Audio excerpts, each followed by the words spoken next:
જૂનાગઢમાં ફાયર શાખાની ભરતીમાં ગેરરીતિનો જે આરોપ લાગ્યો છે, ડ્રાઈવર કમ ઓપરેટરની ભરતીમાં અરજદારમાં રોષ છે। નિયમ પ્રમાણે ટેસ્ટ ન થયા હોય તે પ્રકારનો અરજદારનો આરોપ છે। ફાયરના વાહનમાં નહીં પરંતુ કારમાં ટેસ્ટ લેવાયો હોવાનો દાવો કરવામાં આવ્યો। અરજદારને વાંધો હોય અને લેખિતમાં જાણ કરે તેમ ફાયર અધિકારી જણાવે છે। 100 મીટર 20 સેકન્ડમાં પૂરું કરવાનું હતું। રિવિસમાં 20-30 સેકન્ડમાં કરવાનું હતું। પછી આઠડામાંથી કાઢવાની હતી ગાડી અને રિવિસમાં એસમાં લઈ જવાની હતી। એવું કોઈ ટેસ્ટિંગ કરાવવામાં આવ્યું નથી।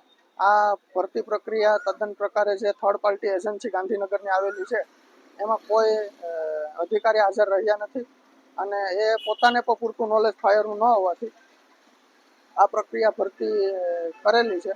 તો આ તદ્દન અમે નકારીએ છીએ અને આ ભરતી પ્રક્રિયા લીગલી પ્રક્રિયા કરવામાં આવે એવી અમારી આશા છે। ડ્રાઈવર કમ ફાયર ઓપરેટરની ભરતીમાં કોઈ ઉમેદવારે આક્ષેપ કરેલા છે।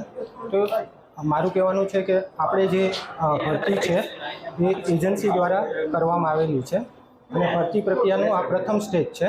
આના પછીના હજી 2 સ્ટેજ બાકી છે અને એ દરમિયાન કોઈનો બી આક્ષેપ હશે તો એ લેખિતમાં રજૂઆત કરશે તો આપણે કમિશનર સાહેબ દ્વારા તપાસ કરવામાં આવશે।